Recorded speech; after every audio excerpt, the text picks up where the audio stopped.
Rosie, you wrote a really amazing piece for Unheard. The title was "My Body Will Never Be Erased," and in it you discuss some of your what happened, but also some of your views on this gender ideology, biological denialism, and the slow erasure of even the concept of we already see the erasure of the word womanhood in some places, some high places in activism, for example. But we're also it's now more than just words; it's conceptual. And you have this really beautiful paragraph at the end, towards the end, where you talk about the oppression of women is based entirely on our biology and our reproductive rights and vulnerabilities, and that we embody our oppression and our strength. This line really gets me. You say, I feel this powerfully in my own body, a dancer's body, but also a woman's body, a body that has been raped, assaulted, attacked, strangled, knocked out, and abused. My body has been in deep pain, physical and mental. My body has been a victim. It's such a beautiful paragraph.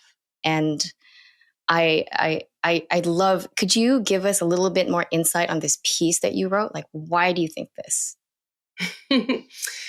Well, I think it came from making this autobiographical solo called Adult Female Dancer, which is it's a half-hour piece of dance. And it was really right through COVID on my own in a small, cold church hall that they let me use for a few hours a day.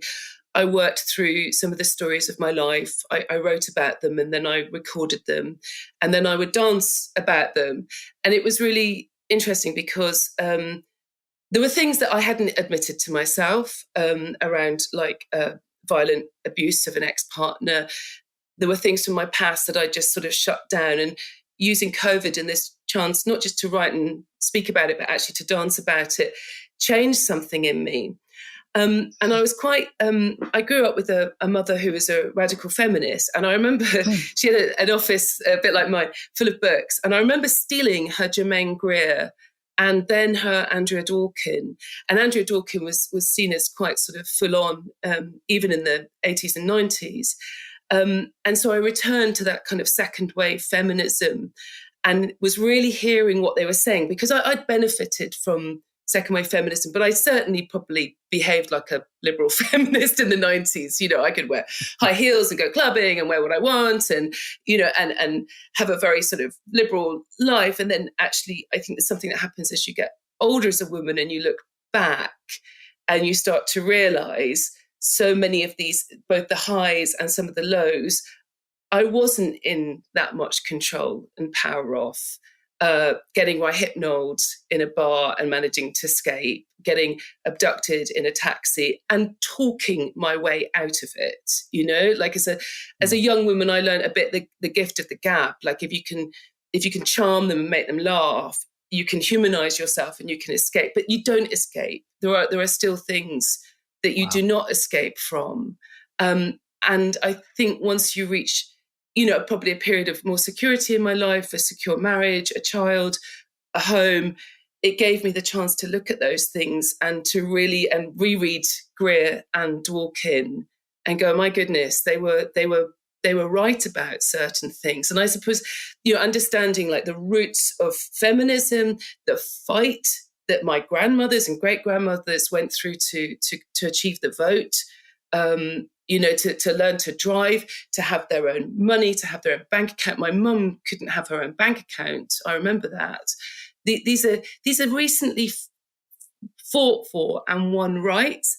And I didn't realize how fragile they are. And like you say, once you erase even the concept of sex in law, and it becomes about something else, about perception of femininity or masculinity rather than actually our bodies, you really are missing out the entire history of the feminist movement there, because there is this imbalance of we are the people that create and bear the next generation of little humans. You know, we are. And I was quite shocked through pregnancy how wonderful it was and how miraculous it was, but how difficult it was as well, and could be very dehumanizing at times. You were just a birthing body, as they say, and I don't like that. I don't like that. It takes away the sacred and the profound. Mm.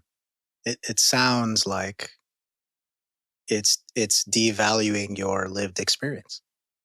Well, it's funny because I trained in anthropology. I had a year in the School of Anthropology at the University of Oxford, and this was not that long ago, 2013, and I co-wrote a big study, a paper looking at young women with eating disorders and disordered eating.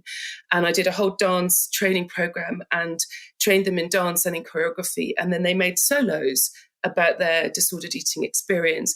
And I would use the term lived experience without any irony, and I really understood it.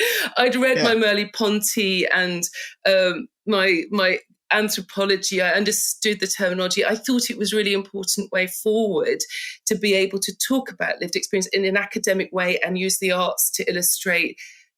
With things like eating disorders, they become very linear narratives, very medicalized.